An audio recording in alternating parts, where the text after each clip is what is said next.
Pena por ese lapsus con el grupo, pero ya.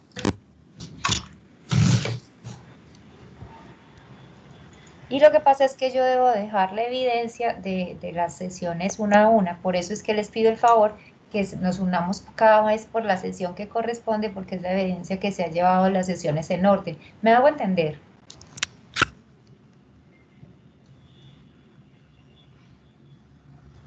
Sí, profe. Ok, listo. Por eso, pues para que me entiendan, porque no es un capricho, sino que es como una evidencia que debemos dejar. Bueno, chicos, entonces, eh, estábamos hablando ayer, hablando ayer sobre neurohipófisis. ¿Quién nos puede hacer un pequeño resumen de lo que hablamos sobre la neurohipófisis ayer?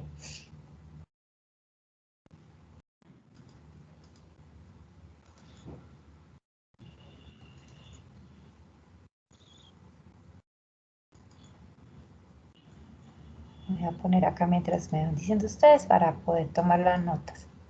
Y voy a mirar, así están alzando la manita y la lista.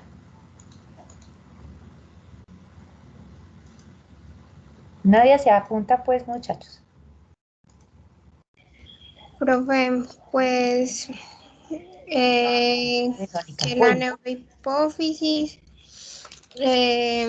va como tal o sea, se da embriológicamente del ectodermo neural. Esta como tal va a ser compuesta por neuronas. Allá no es que se realicen, se sinteticen la vasopresina y la oxitocina, sino que del hipotálamo van a pasar por medio de los núcleos que son los núcleos ópticos, Supraóptico. que son los dos, que esos dos son los que van a pasar como por medio de la oxitocina y la vasopresina del hipotálamo a la neurohipófisis. Entonces allá no es que se sinteticen ni nada, pues esas dos hormonas, sino que pasan del hipotálamo hacia allá. Ok, listo. Entonces quedamos núcleo supraóptico y supraventricular y se sintetizan en el hipotálamo y como tú nos dices, se almacenan temporalmente en la neurohipófisis para luego ser liberados, ¿cierto? Bueno, Sí, pero Verónica, muchísimas gracias. ¿Alguna otra información, chicos, que nos quieran recordar, por favor? Profe, hablamos de la oxitocina y la vasopresina. Listo, Ana María, cuéntanos. Bueno, pues estábamos hablando, pues que la oxitocina también se puede llamar como la hormona del amor o la de fortalecimiento pues, de lazos sociales. La Ajá. oxitocina y la vasopresina, todas dos son neuropéptidos, venanopéptidos, ¿cierto? Ujú. Sí, señora. Y pues que ellos son similares como estructuralmente, pero sí tienen como dos aminoácidos como en una posición distinta, algo así. Sí, tienen dos aminoácidos en posiciones distintas. Muy bien, Ana María. Sí, bueno. Entonces esa oxitocina es muy importante pues como para las contracciones uterinas y para la eyección de leche pues como en el momento de la lactancia. Ujú. Eh, a ver qué más. No, pues se aumenta pues la secreción de la prolactina y de la ACTH. Ujú. Ya luego también hablamos pues como de la vasopresina que es llamada también como la de la fidelidad y la memoria. Y ella es la que retiene agua y regula pues esas concentraciones pues como de solutos. Em, y ya hablamos pues como todo ese mecanismo pues de ambas hormonas pues como, sí. Bueno, de los mecanismos, pues, en Sí, cuanto a la vasopresina, gracias Ana María, en cuanto a bueno. la vasopresina, ¿qué dijimos, pues, que era su principal función? ¿Quién nos puede contar, aparte de las funciones que nos habla Ana María con respecto al manejo de líquidos corporales? Listo, Verónica, cuéntanos.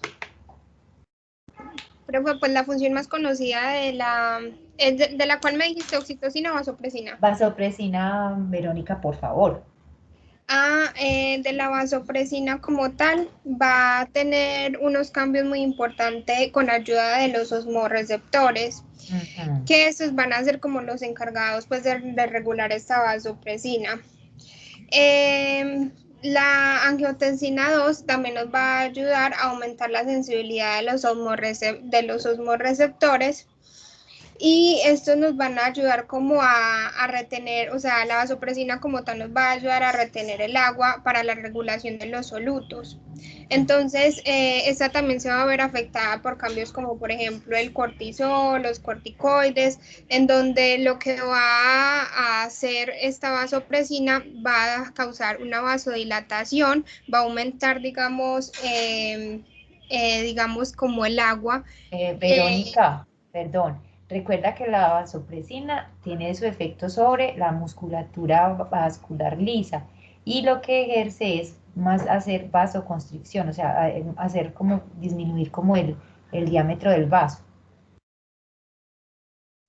Sí, profe, qué pena. Ujú. Entonces, en los vasos sanguíneos como tal va a causar una vasoconstricción, que es como, digamos, reducir, digamos, su diámetro, para así, digamos, alzar un poco la presión sanguínea en casos que lo sea necesario. Y como tal, entonces regula los solutos aumentando como, digamos, el agua. El volumen plasmático, sí señora. Ujú. Muchísimas gracias. Bueno, chicos, y estábamos hablando de cuáles eran los principales de pronto problemas que se podían presentar, sobre todo en el caso de la vasopresina. ¿Recuerdan cuáles eran los problemas? Las dificultades en el aumento o el exceso de vasopresina. Profe, perdón, antes de que sigamos, usted ya llamó a lista, es que muchos entraron pues como tarde, por lo Sí, que estoy no teníamos esperando. lista. No te preocupes, estoy esperando. Yo llamo a lista más tardecito. Ah, bueno, listo. No te preocupes, Ana María. Muchas gracias por tu observación. Ujú. Entonces, más tardecito llamamos a la lista. Esperemos acá entonces un momento. Eh, con respecto al exceso o a la disminución en la secreción de la vasopresina, ¿de qué patologías hicimos mención?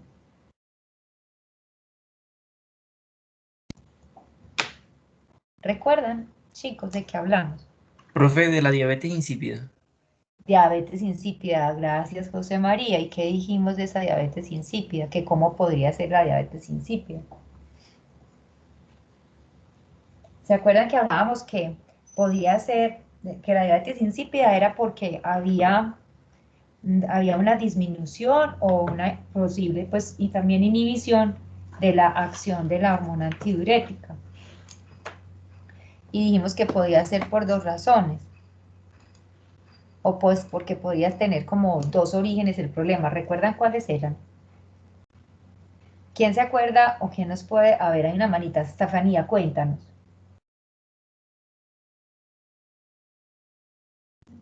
Hola, Stephanie, hola sí, Stephanie, hola. Sofía. Sí. Bueno, profe, lo que yo recuerdo es que ese es un déficit de la vasopresina y esto lo llamaría central. Y esto es para hacer la diferencia entre la nefrógena, que es donde los receptores en los túbulos renales no responden a la vasopresina, y como se pierde tanta agua, el sodio y la osmolalidad van a aumentar y van a causar polidipsia y sed. Esta deshidratación van a presentar un riesgo vital pues, en la vida de la persona, y ya es lo que pues. Muchísimas gracias, Stephanie. Entonces, bueno, José María y Stephanie nos estaban recordando de problemas en los cuales pues no tuviéramos una acción adecuada de la vasopresina. Y nos hablaban de origen central y de origen nefrogénico. Nos explicaba Stephanie pues que la central es porque no hay una producción apropiada, entonces no hay suficiente vasopresina. Mientras que la de la nefrogénica nos decía que era un problema en el receptor B2 que está en el riñón y que por consiguiente no se podía concentrar pues la orina y por tanto pues se daba la poliuria, polidipsia, se daba pues esa excesiva sed y se concentraba el plasma, y por eso pues aumentaba la osmolalidad, que es de acuerdo a lo que nos está diciendo Estefan. Y el otro defecto, ¿recuerdan cuál era?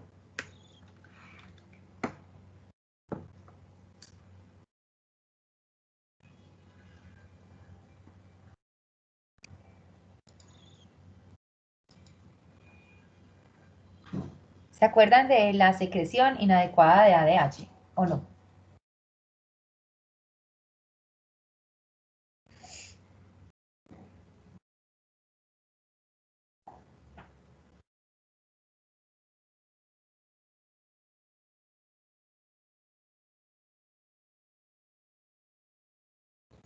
¿Se acuerdan que hablamos de la secreción inadecuada de ADH?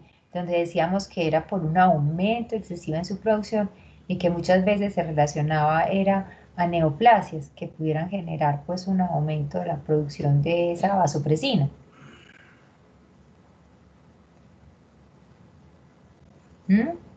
Chicos, ¿no lo recuerdan? No fue, pues yo no sé si soy la única, pero yo no me acuerdo que hayamos visto esa parte. Yo tampoco, y tampoco lo de la diabetes. Profe. Bueno, pues se supone que era lo que seguíamos hoy discutiendo. Y por lo menos pues acá estábamos recordando con José María y Estefan y lo que estábamos discutiendo ayer.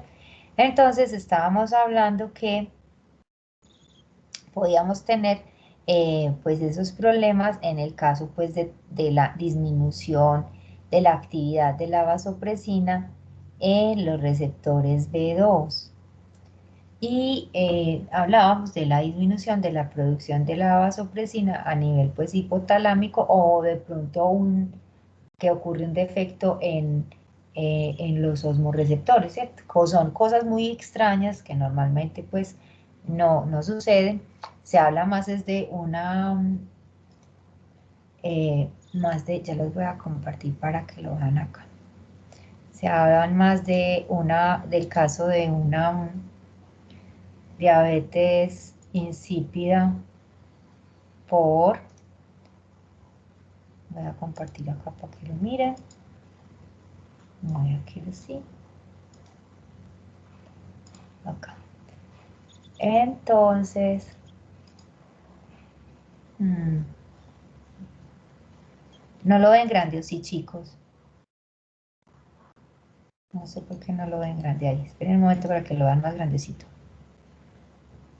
A ver si acá me...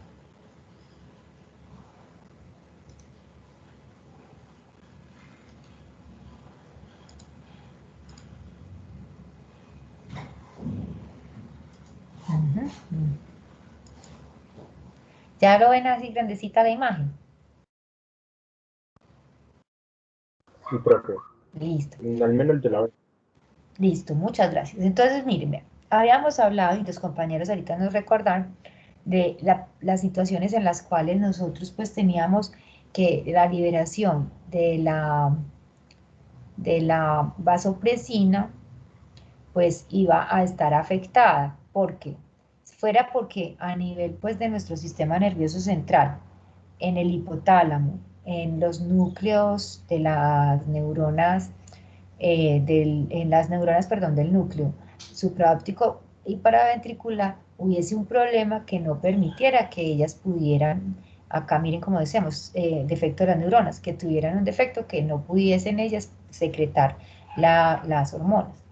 O que también se presenta un defecto en los osmorreceptores hipotalámicos y que por esa razón pues no se pudiera pues tener un control de la secreción de la vasopresina. Entonces se generaría una disminución de esa secreción de la vasopresina. Estas dos situaciones son muy raras. Generalmente cuando se habla de diabetes insípida central, se habla más o menos que hay un 25, pues que en un 25% de los casos son de origen idiopático.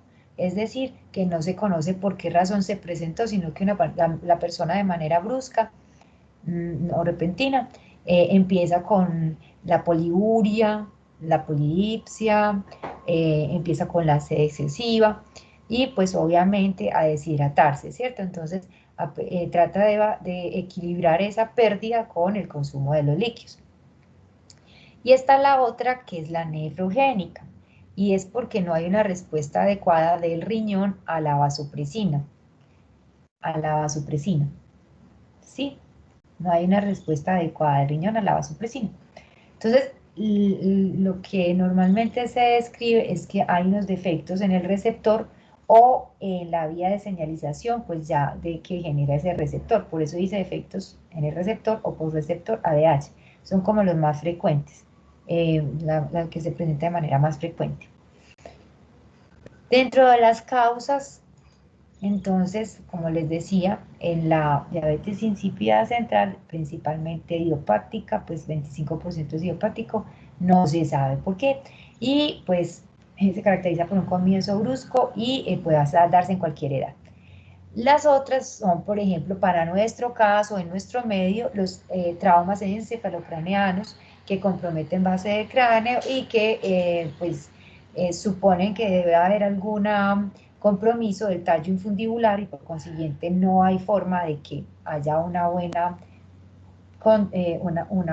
pues, secreción de hormona antidiurética. Otras pueden ser, como habíamos hablado, el alcohol es un inhibidor, entonces como es un inhibidor, pues puede inhibir la secreción de la hormona antidiurética. En otros casos, pues como en enfermedades infecciosas o una tuberculosis del sistema nervioso central, una encefalitis, bueno, en fin, podría presentarse también esta situación. También se podría presentar en el caso de pacientes que son pacientes que están graves, que llevan hospitalizaciones largas, también podríamos encontrar aumento de, podríamos encontrar de pronto defectos o situaciones en las que la persona no pueda producir suficientemente pues su hormona antidiurética. O en tumores, pues que le den en el hipotálamo, pero un tumor en el hipotálamo resulta pues como poco frecuente afortunadamente. Y los defectos pues de carácter familiar son poco frecuentes, se describe que son más de carácter autosómico dominante, se presenta más en la infancia y hay una degeneración de neuronas magnocelulares, o sea, es algo muy raro, afortunadamente. En la nefrogénica, pues se describe que es congénito, raramente severo, se asocia a un síndrome poliúrico moderado. Y pues hay otras causas que se pueden describir en relación a generar pues una diabetes nefrogénica, diabetes insípida. Lo que más pues se describe es que puede ser un defecto en el receptor o una alteración de la vía del receptor. Y pues tiene una presentación autosómica recesiva, se asocian también con alteraciones de las acuaporinas. Entonces, según se acuerdan ustedes lo que habíamos visto de cómo era que se generaba esa absorción del agua gracias a la vasopresina a nivel del riñón. ¿Se acuerdan la acción que tenía la acuaporina? ¿Recuerdan qué era lo que pasaba? Después de que la vasopresina interactuaba con el receptor B2 del riñón.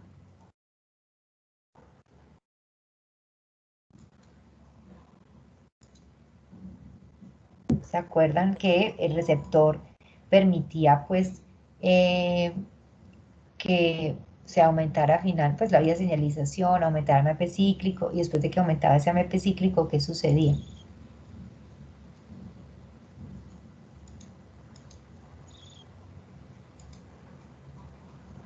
Por aquí alguien iba a hablar, yo no sé, alguien iba a hablar acá, de los compañeritos.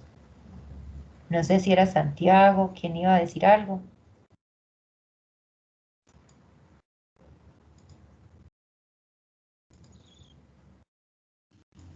Profe, yo no sé si de pronto eso lo viste con otro grupo, pero yo ayer no me acuerdo que lo hayamos visto.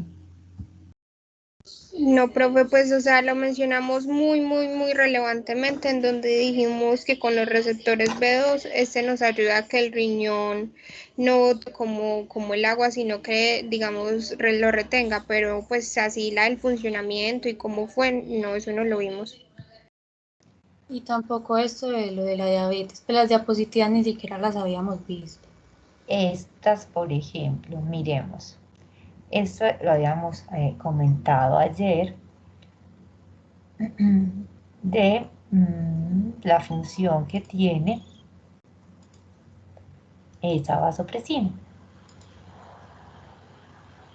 Ya habíamos dicho que está el receptor B2, este receptor, acá está la vasopresina, que esa interacción del receptor con la vasopresina pues permite que finalmente se aumente el AMP cíclico y que ese aumento del AMP cíclico favorece que se trasloque a la membrana la acuaporina 2 y que esa acuaporina 2 genera unos canales que permite que entonces se atrape el agua.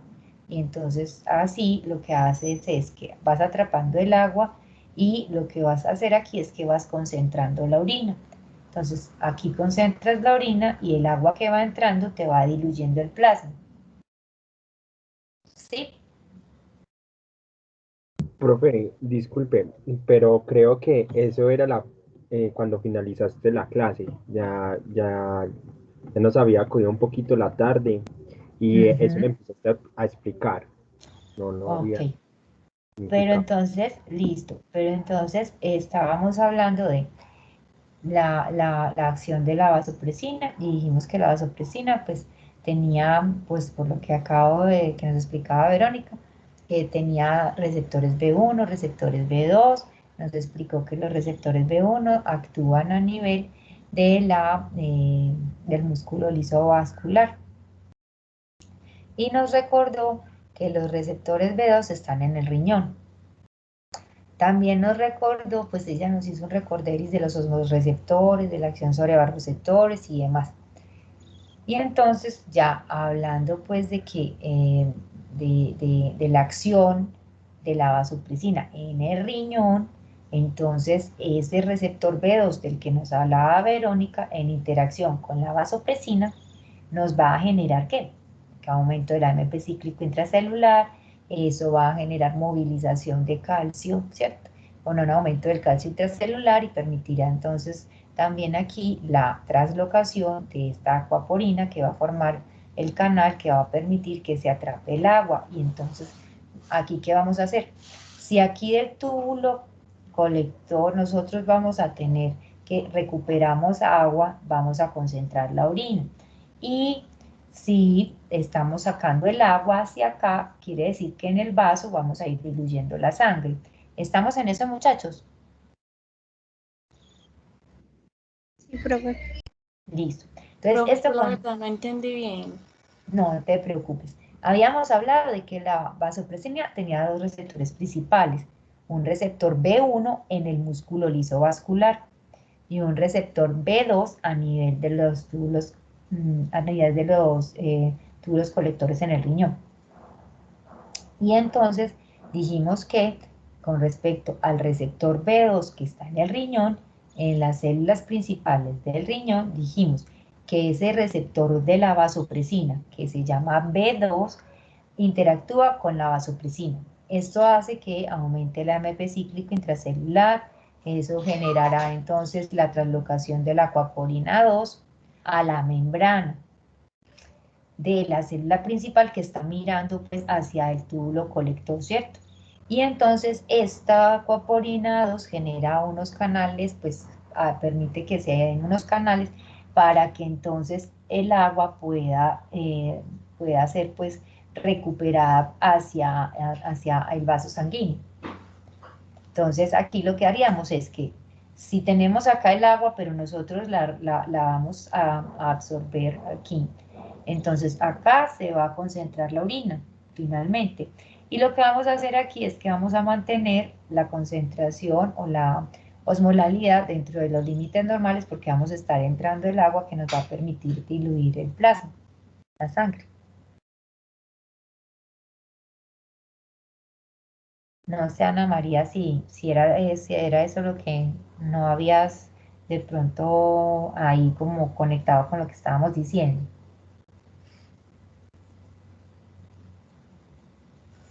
Pues, profe, yo creo que sí entendí. Gracias. De nada, de nada. Entonces, la idea era esa. Señor, ¿alguien más? Sí, una pregunta, ese aumento de la volemia que se está dando pues, por ese paso de agua a los capilares, también aumenta la presión. ¿Me vuelves a repetir que no te escuché bien? Ese aumento de la volemia que se está dando por el paso de agua aumenta la presión también.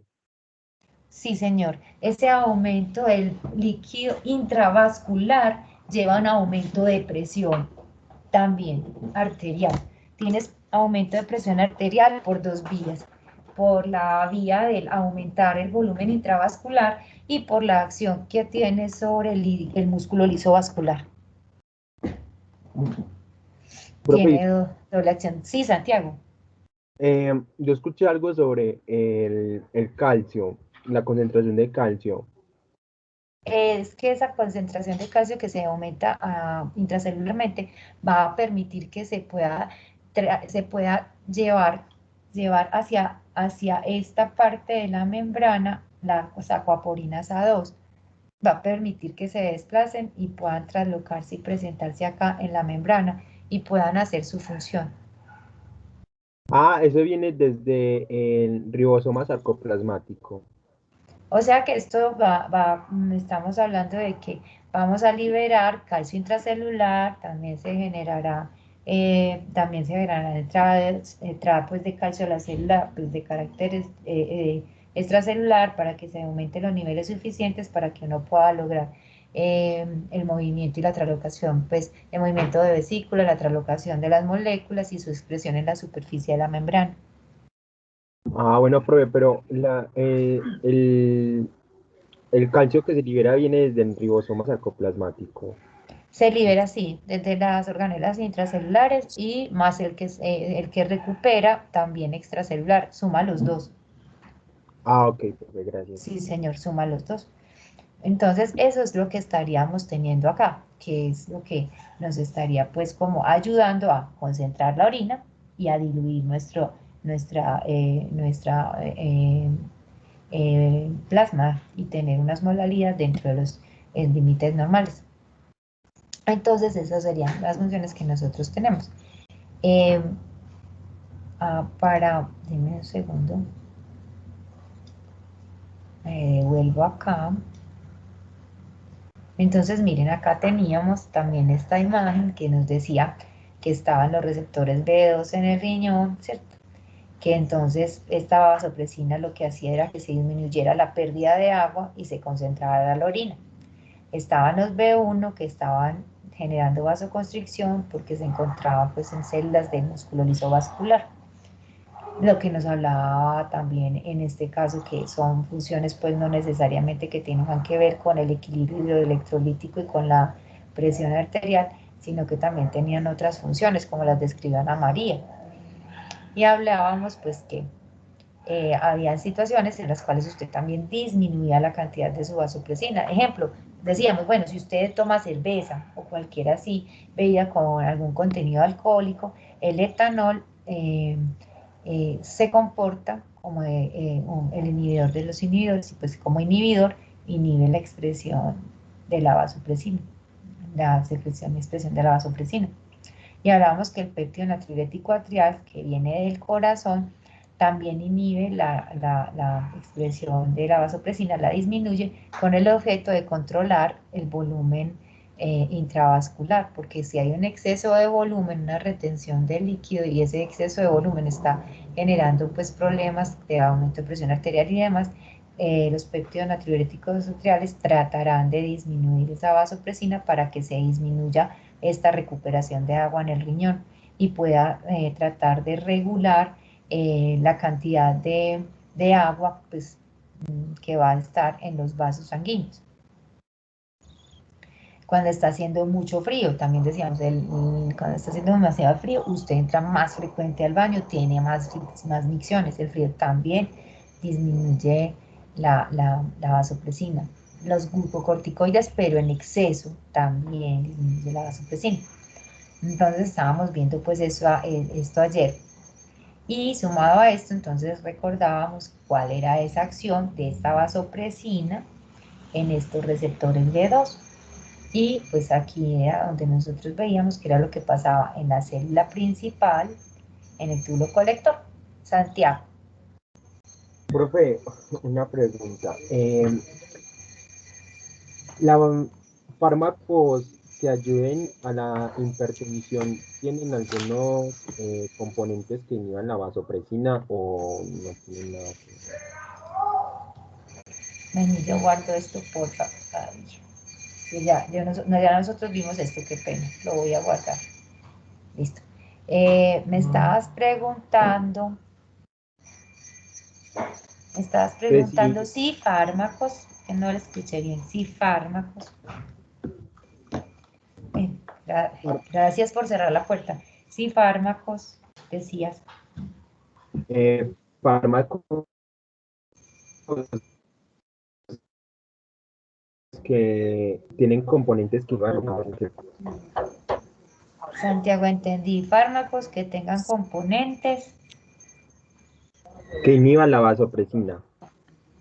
Para una persona que tenga, que sufra de hipertensión o que esté en una crisis hipertensiva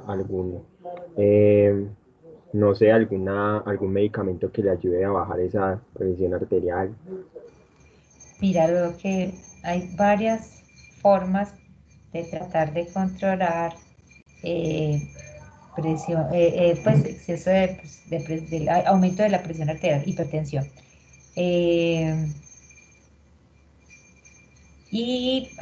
Ahí pues lo que se busca es disminuir, pues en unos casos, pues hay algunas de las personas que tienen un aumento de retención de líquidos, entonces lo que vos buscas es utilizar diuréticos de asa, por ejemplo, para que te permita entonces eh, que haya,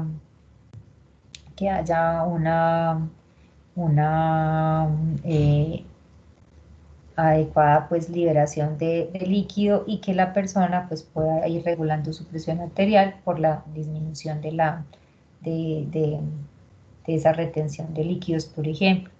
Y existen pues otros mecanismos de acuerdo pues a diferentes pues vías, porque hay otros que pues tienen inhibidores de los ECAs y entonces pues eso está relacionado con la vía de la renina-angiotensina aldosterona, que también tiene que ver con esa regulación de esa captura de líquidos. Entonces son varias las opciones que podríamos pues tener eh, para, para controlarlo. Pues ah, hay otros fármacos como creo su nombre son los bactanes, que son inhibidores pues de la vasopresina. Son antagonistas pues del receptor de la vasopresina. Entonces pues es otra pues forma de lo que tú estás preguntando con respecto pues a esas diferentes formas pues de tratar de controlar lo que tú dices de la hipertensión, pero ten en cuenta que nosotros no podemos pensar que solo por un mecanismo nosotros podemos controlar la situación. Entonces hay que mirar que pueden haber varias formas por las cuales nosotros podamos tener procesos hipertensivos. Entonces pues hay que tener en cuenta pues eso.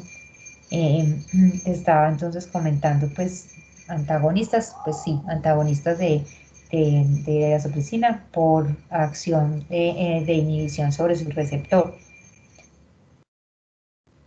y se conocen como los bactanes. Entonces pues esa es otra opción. Bueno,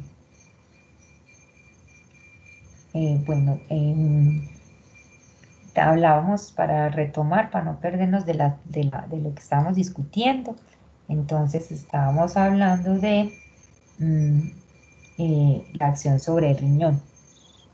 Y decíamos que podíamos tener, en caso de que no tuviéramos una producción adecuada desde los núcleos supraóptico y paraventricular, o que hubiese algún problema pues de los receptores o que fuera de carácter idiopático, nosotros podíamos tener entonces o por trauma, una disminución de la producción de la vasopresina, y que entonces esa disminución de la producción de la vasopresina llevaba a que se diluyera la orina, a que aumentara la cantidad de líquido pues, que la persona iba pues, a generar pues, a través de sus micciones en el día. Entonces hablábamos pues que podía presentarse una poliuria, y esa poliuria pues llevaría también a que la persona tuviera polidipsia y tuviera sed intensa, porque se estaría diluyendo mucho la orina y concentrando mucho el plasma. Entonces se le llama diabetes insípida pues porque la orina está muy diluida. Y dijimos que había otra forma en la que pudiera presentarse una diabetes insípida, y era que no hubiese una respuesta adecuada de los receptores B2 en el riñón, y por consiguiente, o pues después de la vía de señalización de ese receptor, y por consiguiente entonces no se concentraba la orina adecuadamente y entonces se diluía y se generaba la diabetes insípida. Y hablábamos pues también del consumo excesivo de líquidos, que es también como, pues lo llaman potomanía, y se interroga pues porque es como una hipótesis también de que pueden haber problemas por este consumo excesivo de agua, que también pudiera pues aumentar o generar poliuria en las personas. Profe, hay una pregunta. Es que, pues, no sé si no entendí, pero, por ejemplo, o sea, la diabetes insípida es cuando, digamos, una persona orina demasiado, que esto se da porque la vasopresina baja y se da las 3P. Pero, o sea, eso es insípida, pero la diabetes, eso que tal, eso como tal, ¿qué es lo que tiene que ver, digamos, con la insulina que va a generar una diabetes? No, o sea, tenemos diferentes causas de poliuria en este caso, porque la poliuria de la que estamos hablando nosotros es una poliuria por alteración en la secreción de la vasopresina. En la otra circunstancia, Verónica, que tú preguntas, es porque nosotros tenemos una diabetes, ya sea una diabetes tipo 1 o una diabetes tipo 2, en la cual diabetes tipo 1, por destrucción de nuestras células beta pancreáticas, por acción de nuestro sistema inmune, o sea, un fenómeno autoinmune, hace que no haya una producción apropiada de insulina y por consiguiente tengamos hiperglicemias. Y esas hiperglicemias van a llevar a que se genere esa poliuria. Y eso pues es por eventos que se van a presentar a nivel renal con respecto al dintel o a la cantidad pues de glucosa que va a estar saliendo, además de la que tienes supremamente concentrada en sangre, que va a arrastrar agua, y por eso vas a tener más presentación de esa poliuria. De igual manera, Profe, o señor, sea que aunque se tenga este nombre, eso no tiene nada que ver ni con la insulina ni con la glucosa. no, por eso yo le digo, le llaman diabetes insípida, fue porque la orina estaba diluida. En el otro caso es que tienes unos excesos de glicemia, entonces vas también a generar una poliuria. O sea, te va a dar poliuria, va a tener glucosuria, o sea, van a tener varias cosas, pero son totalmente diferentes. Pero, si tú no tienes en cuenta los posibles orígenes de la poliuria y diferencias cómo es que se presenta la clínica de cada uno y por qué la fisiopatología, entonces no te da para hacer un discernimiento apropiado. Pero está muy importante la pregunta, porque es verdad, tú tienes que diferenciar en esa poliuria, pues si es porque tiene una diabetes o tiene una diabetes insípida. ¿Estamos? Listo, profe, muchas Ah, gracias. pero profe, eso no se puede diferenciar fácil. Simplemente uno le hace un examen de glicemia, si lo tiene alto y tiene síntomas de poliuria, puede ser por esa causa, ¿no? Pues claro, Santiago, pero porque tú, Verónica y los compañeritos ya tienen claro que es que tienes que buscarle cómo está la glicemia, preguntar historia clínica y preguntar antecedentes. Entonces tú ya empiezas a sumar muchas cosas, más el examen clínico, más todos estos paraclínicos. Entonces mire qué tan importante es que ustedes, porque este es el ejercicio que hay que hacer. Usted conoce la fisiopatología de las enfermedades, conoce cómo se presentan y qué pasa con los pacientes en las manifestaciones clínicas. Entonces usted ahí con eso tiene herramientas para saber por qué usted va a hacer algún tipo de examen, ¿cierto? Porque usted tiene que decir, vea, yo le voy a mandar una glicemia y voy a mirar también glucosa en orina y quiero verificar que esta persona no esté con la diabetes tipo 1 o tipo 2 para diferenciar esa poliuria de pronto de un problema que sea ya pues de origen nefrogénico central, pero por disminución de vasopresina, pues de la acción de la vasopresina. Entonces usted ahí ya Profe, va sacando las ideas. incluso, pues yo no sé si todos serán así, pero yo conozco un caso de una diabetes insípida en donde era un niño y él era, o sea, era excesivo, pero excesivo la sed que le daba y toda, o sea, como la forma en que orinaba, en donde pues si un diabético va a tener también una polidipsia y una poliuria, pero no es tan excesivo como esta insípida, es increíble lo excesivo que es. Sí, es una poliuria muy grande. Y en los niños, como por lo general tienen un acceso libre a los líquidos, compensa con una toma excesiva de líquidos, compensan esa pérdida a nivel renal. Entonces hay que hacer varios estudios pues para analizar también algunas cosas del entorno familiar, del estrés del niño. Bueno, se le dan varios estudios y pues ya para poder llegar pues a un posible diagnóstico. Pero está muy interesante que sepan que hay poliuria de origen, pues de diferentes orígenes y que hay que analizar y diferenciarlas. Listo, chicos. Entonces, íbamos por acá. Hablábamos de lo de la potomanía, el exceso del consumo de los líquidos, y entonces estamos hablando de los trastornos, pues, de estas hormonas, sobre todo la vasopresina en este caso. Entonces, volvemos y decimos, puede ser esta diabetes insípida, que ya se dieron cuenta que es insípida, pero es porque tiene muy diluida la orina, que puede ser de origen central, y dijimos que si era de origen central era porque a nivel de los núcleos hipotalámicos, supraóptico y paraventricular no estás produciendo adecuadamente las hormonas. O que de pronto hubo un defecto en los osmorreceptores en el hipotálamo y entonces no se sensa apropiadamente pues la osmolalidad y no se genera pues como el estímulo para que se produzca la vasopresina. Esto es muy raro. Con respecto a esta parte de la central, en nuestro caso es más frecuente mirar traumas encefalocraneanos. Es más frecuente, pues de pronto por esa situación. O una pues diabetes insípida de carácter pues idiopático, es decir, que aparece de manera brusca, una gran poliuria, polidipsia, y no se sabe por qué, pero presentó pues esa situación. Y hay otras causas que son las nefrogénicas, es decir, que tenemos en el riñón que estos receptores B2 no responden adecuadamente a la vasopresina, principalmente defectos del receptor o de la señalización del receptor y que también pueden en algunos de los casos involucrar las acuaporinas. Entonces, pues también defectos en las acuaporinas. Entonces, pues por estas razones tendríamos pues como principalmente esos defectos que estamos diciendo de diabetes insípida central y diabetes insípida nefrogénica. Entonces, bueno, esto ya lo habíamos visto. Los síntomas, habíamos hablado de la poliuria, la polidipsia, la sed excesiva, la aparición de forma brusca, la disminución de la densidad de la orina y el aumento de la concentración en la osmolalidad, pues, y de la osmolalidad en el plasma. Entonces son como características de los síntomas que se presentan.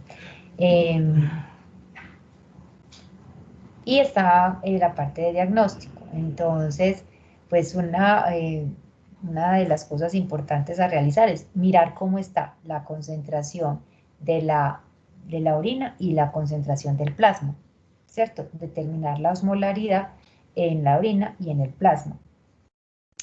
Hay otras situaciones pues en las que Además de esto, usted ve que hacen el test de deshidratación y es que le restringen completamente los líquidos a la persona y después de que pues se hace el test de deshidratación porque le restringieron pues los líquidos, entonces lo que se mira es si después de que usted le quitó todos los líquidos, la orina se concentró o no se concentró. Usted esperaría que, si yo le quito todos los líquidos, usted esperaría que de pronto la persona pues tratara de recuperar agua a través pues del riñón y que entonces concentrara la orina. Y esa es una. Y la otra es que hacen el test de deshidratación, observan a ver pues cómo va, si concentra o no concentra la orina. Si ven que de pronto no concentró la orina, utilizan la desmopresina, que es pues un homólogo de la vasopresina.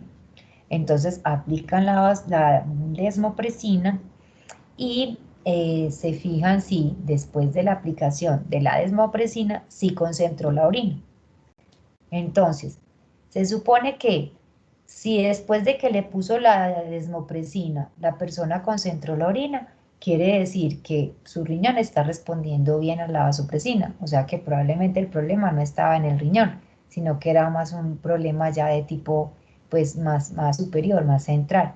Si de pronto le pone la desmopresina e igual no le hace una concentración apropiada de la orina, quiere decir que no está respondiendo apropiadamente pues a la vasopresina el riñón, entonces que probablemente tengamos un problema de riñón.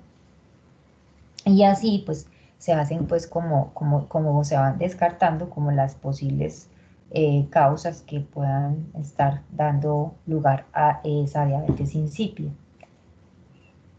Bueno, el tratamiento consistiría en, si es una diabetes insípida central, pues hay que generar una sustitución hormonal, y si es una nefrogénica, lo que se hace es pues se hace un control de la ingesta de líquidos, restricción de la ingesta de sal, algún manejo especial que pueda requerir pues a nivel renal, para tratar pues ya de utilizar la forma de ayudarle pues como a disminuir la pérdida de agua a nivel renal.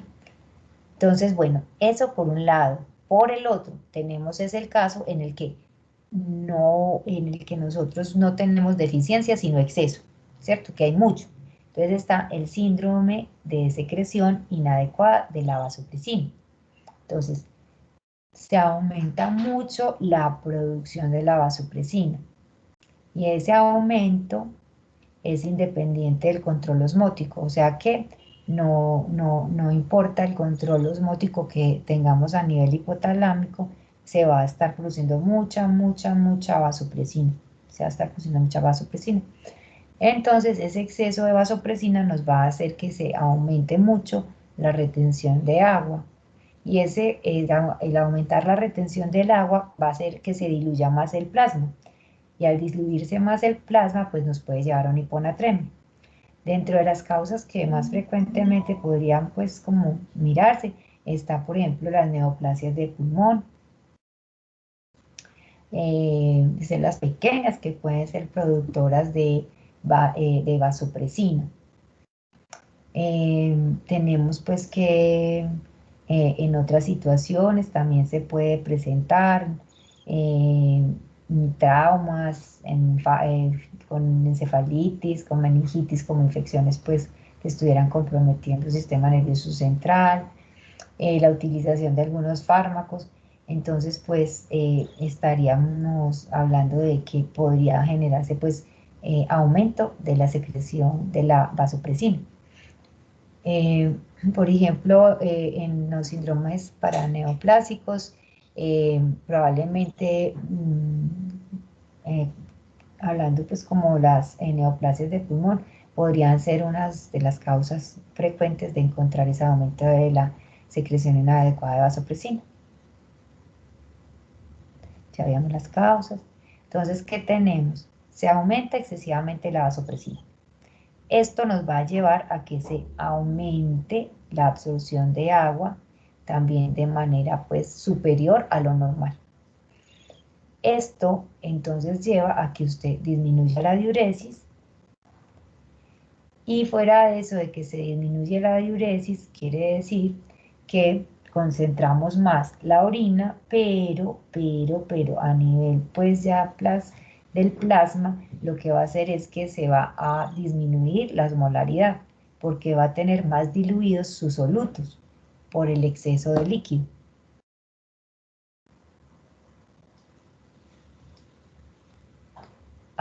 Entonces es como lo que tendríamos en cuenta de diferencia de las dos situaciones: diabetes insípida y el síndrome inadecuado de la hormona antidiurética. En estos casos, pues lo que habría que tratar de solucionar es evitar pues que se continúe con esa dilución en plasma. Eso sería pues lo que se buscaría, identificar cuál es la causa que le está llevando el aumento en la producción de esa vasopresina, para poder tratar de darle esa solución inmediata, y ya el otro tratamiento pues ya de tratar de controlar pues esa disminución excesiva de la osmolalidad. Entonces, pues, tratar de ver cómo puede aumentar la pérdida a nivel renal de líquido para no estar diluyendo tanto el plasma. Hasta ahí, ¿cómo vamos, chicos?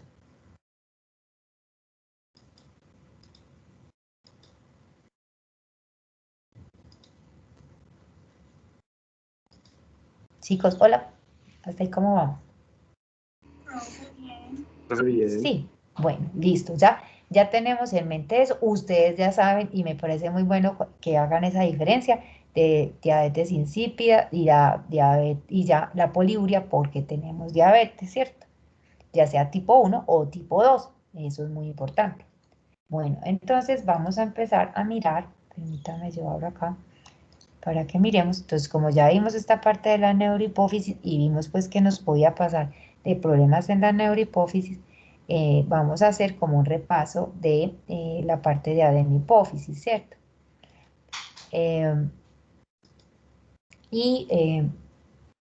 Voy a poner acá. Profe, Señor. una pregunta. Sí, Santiago, dígame. Ese aumento de vasopresina, que es por lo tanto una retención de líquidos, esa causa no podría generar infección urinaria por la retención de urea. Bueno, podríamos tener varios cambios, inclusive pues una orina más concentrada, pudiéramos tener también cambios en el pH urinario, pues podría ser, aunque no, pues no en todos los casos, pero pues podría ser de pronto una situación que se presentara, porque se supone que pues tener una diuresis en los volúmenes apropiados también tiene efecto mecánico de barrido, y eso pues nos ayuda también a que tengamos pues una menor probabilidad de generar pues infecciones urinarias, sobre todo en el caso de las mujeres, por tener una uretra más corta con relación a los hombres. Además también ese cambio pues en la osmolalidad, esa mayor concentración de la orina, etcétera, también podría estar asociada con algún cambio de pH, y que eso también pudiera propiciar un proceso pues infeccioso. Exactamente, probables. No podemos decir que no podría suceder, pues a eso me refiero. Uy, pero entonces sería muy delicado, porque hay muchas causas, por un urocultivo u otras razones, si hay una obstrucción en la uretra, pero no se encuentra nada. Muchos doctores se descuidarían en cuanto a esto de la vasopresina, porque, como usted dijo, podría ser una de las causas. Pues no necesariamente, sino que tenemos una situación en la que uno puede decir, bueno, podría presentarse, pues no necesariamente Santiago se presenta, pues.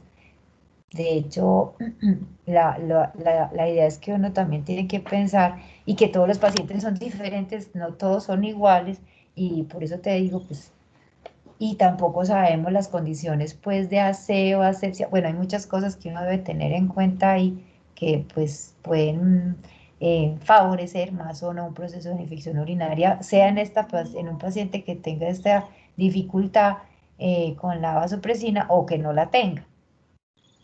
Sí, me hago entender, es algo que sí debemos como considerar pues en los pacientes, pero en este no necesariamente se asocia con infecciones urinarias, no. Pero que de pronto podría suceder, sí. No podemos decir que no, biológicamente pues todo es posible. Ok, profe. Ujú. Vale. Listo. Bueno, muchachos, entonces estábamos viendo esta parte de la neurohipófisis. De la adenopófisis, pues es importante recordar que nosotros pues necesitamos tener en cuenta lo que habíamos discutido. Voy a compartir la pantalla para que miremos esto y recordemos.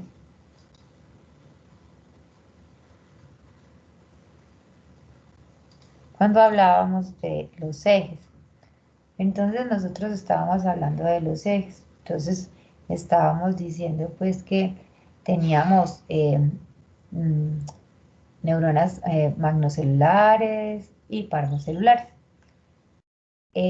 Con respecto a las neuronas magnocelulares, dijimos que se producen los factores de liberación o de inhibición en el hipotálamo, viajan a través de los axones y estas van hacia la neurohipófisis, siguen viajando a través de los axones, llegan hasta la neurohipófisis y allí entonces ya liberan la vasopresina y la oxitocina a la circulación sistémica. Y están las parvocelulares, que estas Profe. parvocelulares, señora. Perdón, la ADH, la vasopresina, que es la NPIOT.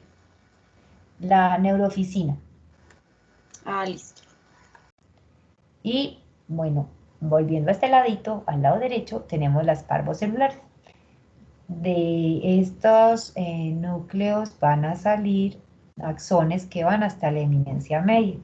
Allí se van a encontrar con el sistema porta-hipofisario. Entonces entran al plexo primario y de ahí van a viajar por los vasos portalargos, van a viajar hacia la adenohipófisis.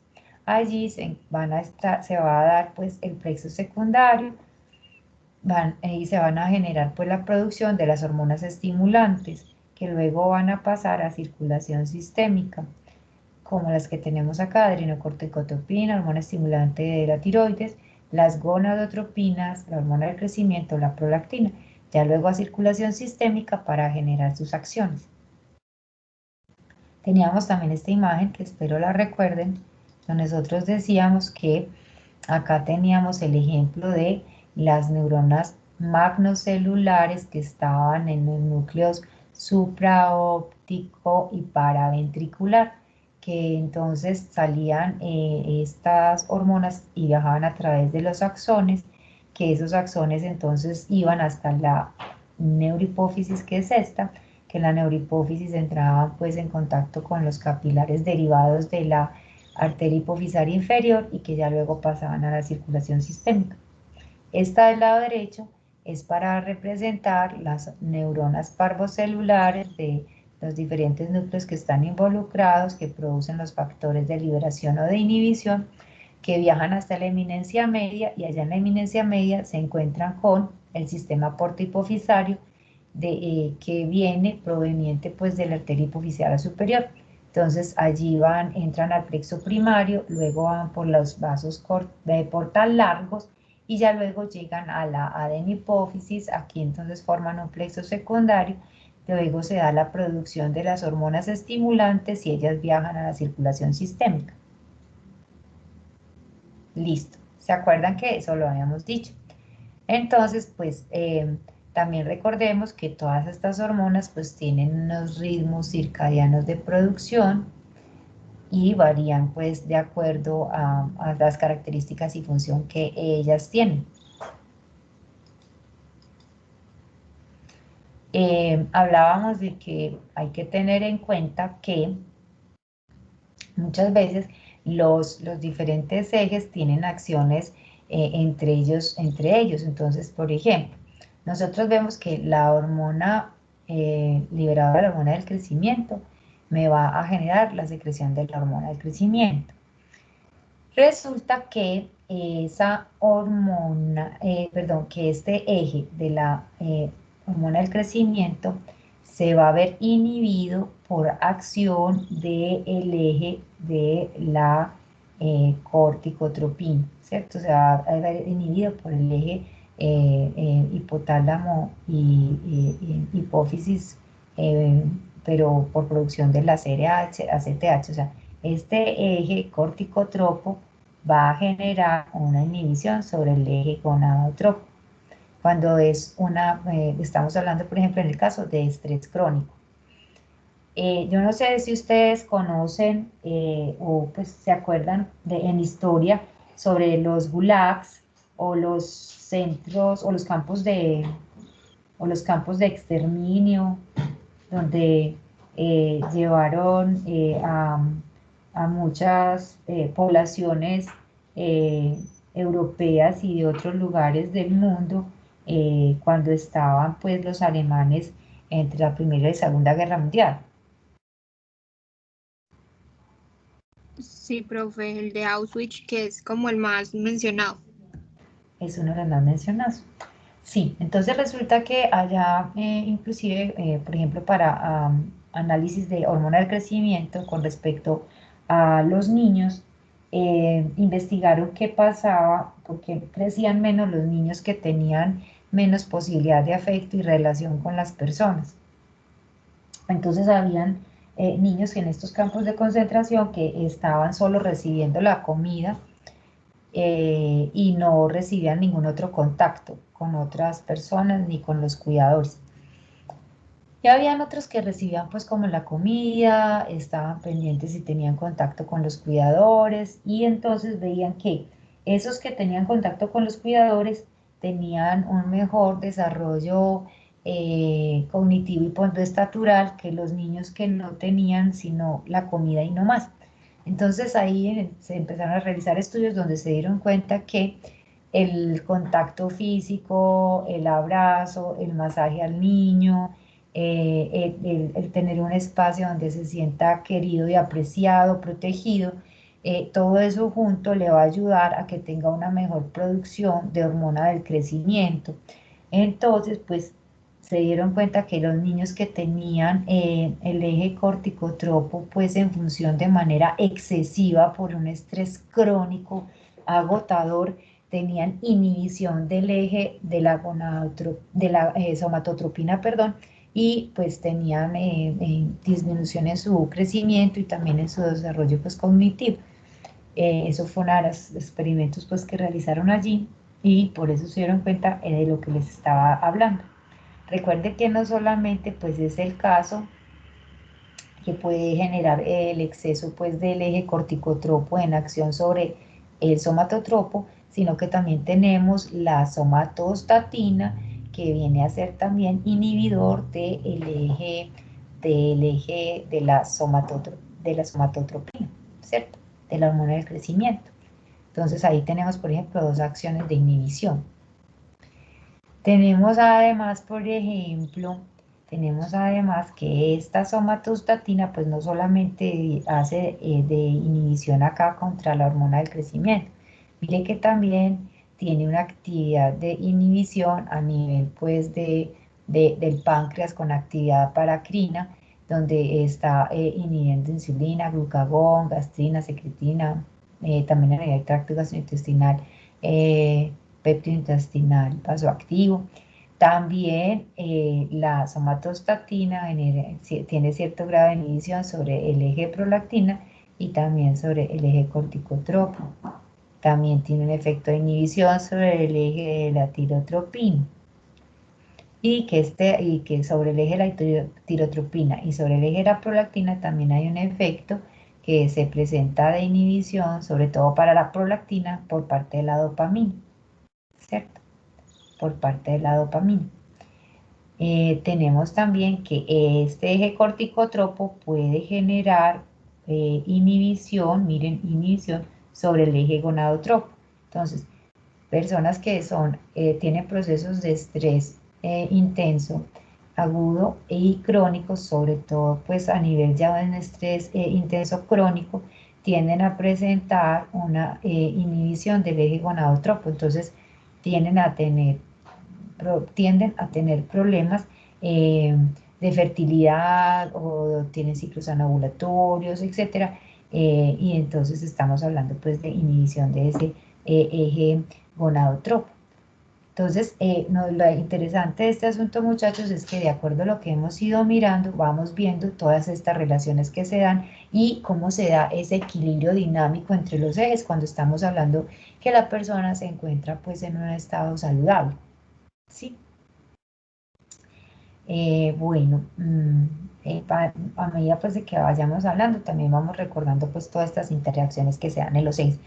Creo que ustedes pues habían pensado pues en todas estas interacciones que se pueden dar dentro de los ejes y estas regulaciones.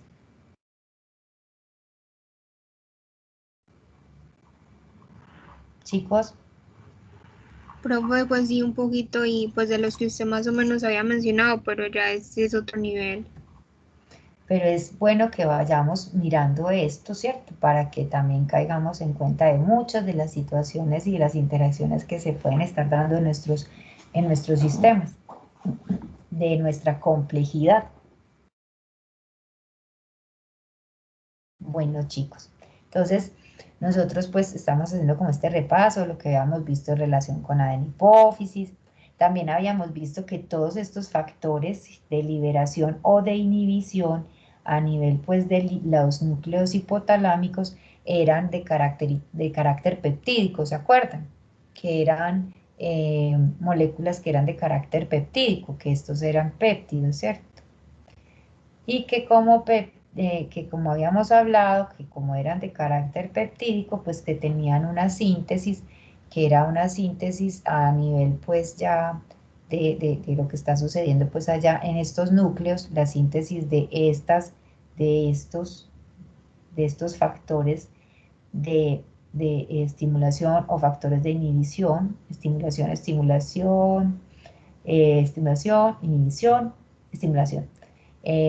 Entonces, como eran de carácter proteico, que cuando se hablaba de la síntesis de estos factores hipotalámicos, pues hablábamos de que se iniciaban desde prohormonas, pasaban luego a prohormonas, luego se envasaban en gránulos, se transportaban y almacenaban y finalmente quedaban los péptidos ya maduros como hormonas hipotalámicas y que en el transcurso de este proceso iba perdiendo los aminoácidos que codificaban para la prohormona, ¿cierto? Luego quedaba la prohormona y luego perdía esta secuencia de aminoácidos que clasificaban para la prohormona. Finalmente quedaba como hormona y ya terminaba pues de hacer esa maduración del gránulo para ser ya luego secretado.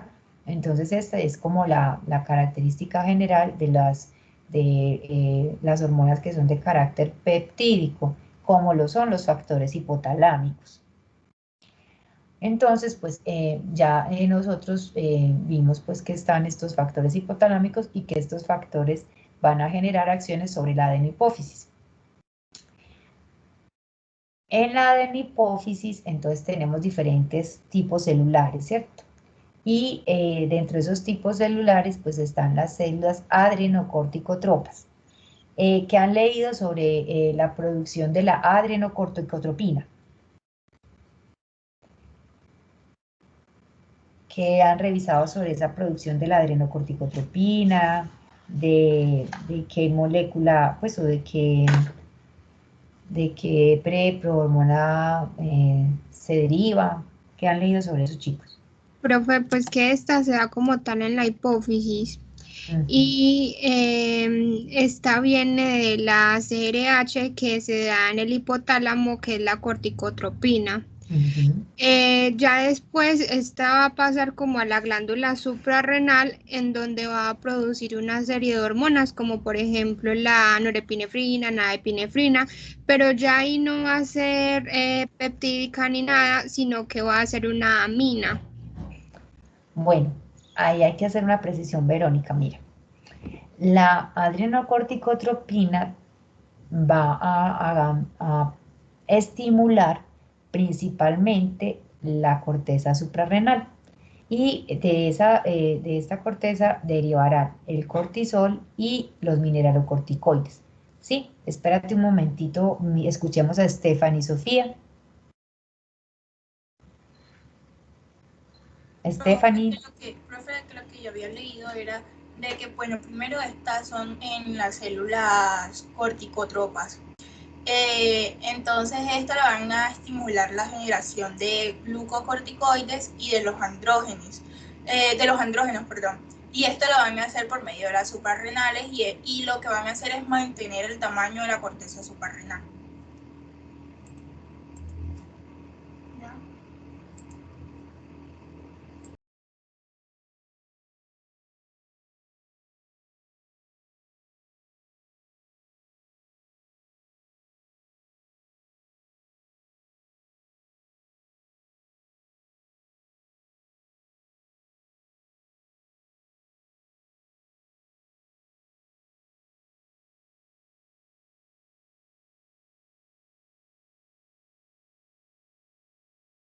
Profe, no sé si estás hablando, pero no se te escucha. Sí, estaba hablando sola, qué pena. No tenía el micrófono encendido. Lo que estaban diciendo, lo que nos decía Stephanie, nos hace caer en la cuenta que yo les decía que ACTH, pues sí, estimula la corteza suprarrenal, pero la ACTH en la corteza suprarrenal va a estimular la producción de los glucocorticoides y los andrógenos suprarrenales, porque yo mencioné mineralocorticoides, pero los mineralocorticoides son principalmente pues producidos por estímulo de la zona glomerular que va a ser estimulada por la renina, angiotensina, aldosterona y concentración de iones. Entonces, lo que hablaba Verónica de las catecolaminas provenientes de la médula suprarrenal se genera más que todo es por un estímulo del sistema nervioso simpático, sistema nervioso autónomo. Entonces es combinado. Está muy bien lo que nos explicaban, nos explicaron lo de que se producen en las células corticotropas, se produce la ACTH y esto es en la hipófisis. Y resulta que, acá les voy a presentar, resulta que esa ACTH viene de un péptido que se conoce como la proopiomelanocortina. Ese péptido, ese es un gran péptido, la proopiomelanocortina, es un péptido que nos va a generar la ACTH. Sí, pero como ustedes pueden ver acá, sobre todo en esta figura de colores, pues tenemos varios péptidos que se derivan de este gran péptido. Entonces, de la proopiomelanocortina vamos a obtener la adrenocorticotropina, vamos a obtener la hormona estimulante del melanocito, vamos a tener las lipotropinas y vamos a tener las beta-endorfinas. Todo eso proveniente de la proopiomelanocortina. Y para su información, las células de la adenopófisis producen las corticotropas producen la proopiomelanocortina, pero sus linfocitos producen también proopiomelanocortina. ¿Sí? Entonces, bueno, acá tenemos que este es el origen del cual proviene la ACTH, de la proopiomelanocortina, abreviada como POMC. La vida media de la ACTH es alrededor de 7 a 12 minutos, tiene una secreción episódica y pues obviamente va a fluctuar se va a dar esa fluctuación entre ACTH y cortisol, pues para que se mantengan los estímulos apropiados y en los momentos del día pues que los vamos a requerir. Lo que decíamos ahorita, vamos a mirarlo acá. Acá tenemos una glándula suprarrenal. De esa glándula suprarrenal, miren que tenemos aquí un corte. De ese corte hacemos como un aumento. Ese aumento nos muestra que está la cápsula de la glándula, nos muestra que hay 3 zonas. La zona glomerular, véala acá arribita, luego sigue una zona que se llama zona fascicular, que es como unos fascículos de celulitas, véalo acá, y luego llegamos a la zona reticular. Y ya más hacia el centro está la médula suprarrenal. Lo que es la corteza, que comprende la zona glomerular, fascicular y reticular, esta parte de la corteza va a ser estimulada por la ACTH en la zona fascicular y la zona reticular. La zona fascicular para producir los corticosteroides, o sea, el cortisol, y en la zona reticular para generar andrógenos suprarrenales. La médula suprarrenal tiene un estímulo más del sistema nervioso simpático y va a producir, como decía Verónica, las catecolaminas. Aquí vamos a hacer como un resumen grande de los ejes para entender cómo es que se está dando pues como esa interacción en ellos. No se asusten, no es para que se aprendan todos los ejes ya, sino que es una imagen en general. Entonces, esa ACTH va a tener esa función así sobre esta glándula suprarrenal. Y esa producción que va a generar esa ACTH en esta corteza suprarrenal del cortisol a partir de la zona fascicular, pues va a generar que esa concentración de cortisol vaya a modular la respuesta de retroalimentación negativa. Entonces el cortisol va a generar una retroalimentación negativa en la adenopófisis o a nivel hipotalámico. ¿Hasta ahí vamos bien? Profe, disculpe, Señor. ¿lo podría volver un momentico a la imagen anterior? Yo anoto Sí, con gusto. unas 3 hormonitas, por favor. Acá tendríamos estimulación de la zona fascicular y reticular. Entonces, ahí es donde va a actuar principalmente la ACTH. Y va a generar aquí el cortisol y acá generará los andrógenos suprarrenales. De la médula, pues la médula tiene un estímulo por parte del sistema nervioso simpático y va a producir catecolaminas. Muchas gracias, profe. A la última. Hablábamos del mecanismo de retroalimentación negativa que lo iba a dar el cortisol. Y pues debemos recordar que la secreción de ACTH es una secreción que tiene pues cumple pues como patrones de ciclo circadiano, y la idea es que nosotros vamos a tener que las concentraciones de ACTH van como a estar muy relacionadas también con las de cortisol, porque necesitamos el estímulo de la ACTH sobre la glándula suprarrenal pues para que podamos producir el cortisol. Entonces por eso es que lo vemos tan apareado aquí, que estamos viendo en azulito las concentraciones de ACTH y en rojito las de cortisol. ¿Sí? Entonces es lo que estamos viendo, que están como fluctúan muy cerca una a la otra, pues porque necesitamos que haya presencia de esta que es la adrenocorticotropina ACTH para que se me produzca el cortisol que necesito. Bueno, se habla pues de que esa secreción fisiológica que se presenta de la ACTH va a estar controlada también pues por la producción de la CRH, y que esa producción de estas hormonas pues va a tener muchas influencias neuronales y pues complejos ya de interacciones de hormonas que estarían regulando esta secreción del eje hipotálamo, hipófisis, adrenales. Se habla pues de que la CRH estimula de forma pulsátil a la ACTH y finalmente pues esta ACTH va a estar muy en relación con las concentraciones pues de cortisol que se vayan a tener a presentar en el día. Se habla, si yo tengo una persona que tenga un problema en la enfermedad de Addison, aquí tenemos esta notica, es porque son personas que tienen problemas con su glándula suprarrenal.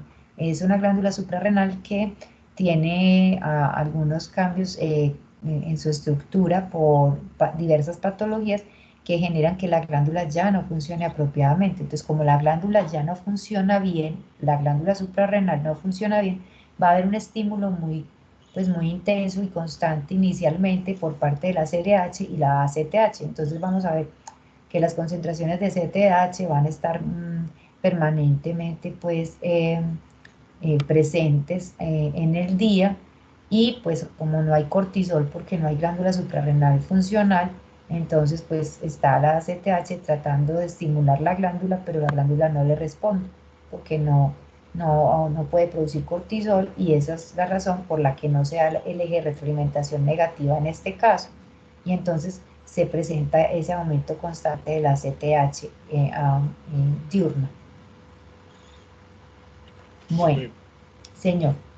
entonces si esa persona no está produciendo cortisol, ¿se mantiene somnolienta, como letárgica o qué? Sí, de eso tienen muchos cambios fisiopatológicos, eh, y realmente son personas que no pueden responder ni siquiera a un proceso infeccioso y se pueden complicar fácilmente, pues porque no tienen cómo sacar de las reservas corporales, no tienen cómo movilizar energía, no tienen cómo hacer nada, entonces se encuentran en gran riesgo. Emanuel, tiene razón por esa observación.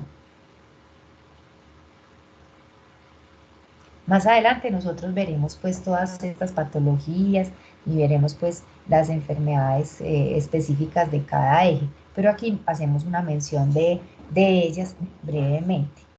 Bueno, tengamos en cuenta que el eje hipotálamo, hipófisis adrenal, hipotálamo, hipófisis adrenal, es un eje que está involucrado en la respuesta de estrés. Entonces, este eje puede ser activado por diferentes situaciones, ya sean físicas, psíquicas, biológicas, ambientales, fisiológicas, imaginarias, reales, etc. Cualquiera de esas circunstancias va también a generar una respuesta de este eje, porque es un eje que está inscrito biológicamente en nosotros. O sea, nosotros como mamíferos, como animales, siempre vamos a responder de la misma manera. Si hay algún peligro externo que nos esté generando algún desequilibrio a nuestra armonía pues dinámica, ya sea porque tenemos una infección grave, ya sea porque tenemos unos cambios climáticos severos, ya sea porque estamos con una hipoglucemia también marcada, ya sea porque pensamos que tenemos en riesgo nuestra integridad personal o nuestra importancia personal, entonces va a haber un estímulo a la producción de la CRH y por consiguiente se generará toda la respuesta del eje, tratando de que usted pueda lidiar con el problema y tratarlo de enfrentar y solucionar. Por eso se habla pues de que el eje hipotálamo, hipófisis adrenales está involucrado en la respuesta al estrés. El estímulo pues para que nosotros tengamos ACTH pues está el dolor, traumas, hipoglicemias, exposición excesiva al frío, por ejemplo, intervenciones quirúrgicas pues, pues importantes, procesos inflamatorios crónicos. Dentro de los procesos inflamatorios crónicos también se habla pues de procesos de neuroinflamación relacionadas con depresión. Se sabe que, por ejemplo, en un proceso infeccioso usted aumenta la interleuquina 1, y la interleuquina 1 es un potente inductor de la producción de CRH. La interleuquina 1 es un potente inductor de la producción de CRH, entonces ya ahí empiezas a activar inmediatamente tu eje hipotálamo, hipófisis adrenal. Entonces, si yo tengo un proceso infeccioso, aumento la producción de interleuquina 1, haré efecto sobre el hipotálamo. Señor. Con eso que nos estás hablando ahí de esa retroalimentación, pues de ese efecto que tiene la interleuquina 1 en el hipotálamo, con esta hormona, con esta hormona, con la CRH, está relacionado de alguna manera con el control de la temperatura, pues con el aumento de la temperatura que se da ahí al inicio del proceso inflamatorio. Recuerde que la interleuquina 6, interleuquina 1, TNF-alfa participan en los procesos pues, de aumento de temperatura corporal, principalmente interleuquina 1 y interleuquina 6 se comportan a veces como pirógenos. Sin embargo, pues aquí tenemos que primero habría un efecto de activación pues, de nuestro eje hipotálamo hipófisis y luego tendríamos también ese cambio de temperatura porque estaríamos hablando, por ejemplo, de un fenómeno inflamatorio sistémico, o sea, un proceso ya sea por una enfermedad autoinmune o por un proceso infeccioso de Manuel, y no tendríamos solamente interleuquina 1, sino las demás que que estarían generando cambios en el control de temperatura hipotalámica. Claro, mi pregunta es que si es directamente la CRH la que hace que aumente la temperatura, o qué es lo que en el hipotálamo hace que aumente la temperatura. La ¿Cómo temperatura regular? aumenta en el hipotálamo es porque estas citoquinas hacen que se produzcan unas prostaglandinas y esas prostaglandinas van a viajar y van a ayudar a cambiar eh, el termostato hipotalámico, lo suben, o sea, es como hacen que se suba, es decir, cambia la temperatura y de tal manera que hace que usted requiera hacer acciones para que aumentes, o sea, aumentes todavía más la temperatura. Por eso cuando te da fiebre, te da escalofrío, te cobijas, etcétera. Y cuando pasas ese proceso en el que se está dando el cambio en el termostato, es cuando ya después empiezas que ya no tienes el escalofrío, sino que ya realmente lograste la temperatura pues a la cual se elevó el termostato, entonces ya tienes 38, 38,5, 39, y entonces ya no estás tiritando, no tienes escalofrío, no te estás cobijando, sino que ya ahí es cuando ya ya sintiendo pues ese calor pues corporal. No sé si me hice explicar con eso, Emanuel. Pero Sí, es sí, porque profe, me quedó claro.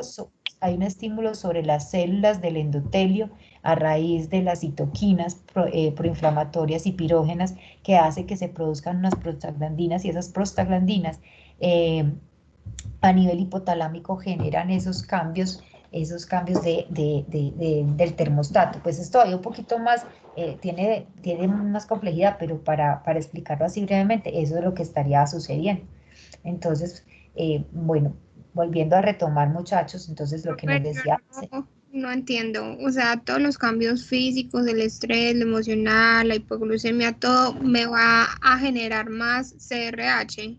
sí señora, cambios que sean cambios inesperados, incontrolables, que amenacen tu integridad y, y que sean, que estén pues fuera de cualquier cosa previsible que tuvieras tenido en mente. Entonces estoy hablando de que si te da una infección severa, pues vos no programas que te dé la infección, eso simplemente sucede y eso genera un desequilibrio corporal y pone en riesgo tu integridad física. Eh, Tenés una angustia económica muy grande, una deuda muy grande y no tenés cómo pagarla. Eso genera que vos, por la interpretación biológica que haces a nivel pues de tu corteza, de tu córtex prefrontal, o sea, la neocorteza que tenemos los humanos, generes una serie de comunicaciones o una serie de vías que van a llevar a una información de interpretación, que eso se traduce, pues estoy hablando de todo esto se da a nivel pues de neurotransmisores y de sustancias que se producen en el sistema nervioso central. Entonces vas a tener compromiso de neurotransmisores que vayan a, por ejemplo, a favorecer que se aumente más la presencia de la CRH. Y por el mero hecho de que vos sabes que si no pagas la deuda te van a echar de la casa. Si te echan de la casa, tenés 3 niños pequeños y pues son tu responsabilidad. Entonces, no tenés con qué pagar la deuda, tenés 3 niños pequeños, te van a echar de la casa y no tenés trabajo. Esa persona no duerme, no come bien, eso hace que vaya generando un desequilibrio y hace que de todas maneras biológicamente como mamífero se siente en riesgo y por esa interpretación de riesgo, es una interpretación de la realidad de riesgo que haces a nivel del sistema nervioso central en la neocorteza, vas a producir unas señalizaciones que finalmente van a activar el eje hipotálamo hipófisis adrenal. ¿Por qué? Porque vas a tener el centro del miedo, principalmente la amígdala, que no es la amígdala que tenemos en la garganta, sino la amígdala a nivel cerebral, van a activarse, que son como el botón de alarma, y ese botón de alarma va a activar también al hipotálamo. Entonces tienes desde la neocorteza, tienes también la primera es la de la amígdala. Entonces también hay aferencias que van desde el hipocampo, que tiene que ver con la memoria, el aprendizaje y con las situaciones pasadas vividas. También van a tener aferencias al hipotálamo. Entonces, finalmente, todas esas respuestas ante esas interpretaciones de las realidades, sean psicosociales o no, porque también son interpretaciones biológicas que nuestro mismo organismo realiza a través de todos los receptores y toda la parte bioquímica.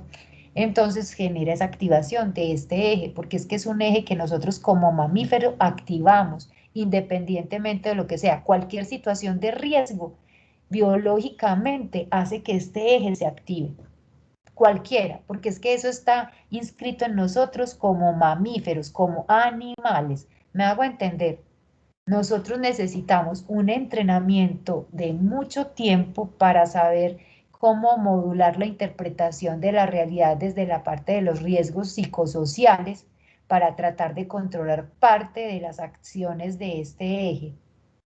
¿Sí? Entonces, puede ser biológico, físico, fisiológico, imaginario o real, porque su cerebro tampoco sabe diferenciar entre la realidad y la ficción. Entonces, usted simplemente se imagina que ya la van a echar de la casa con sus 3 muchachos, y con solo imaginarse eso, ya activa este eje.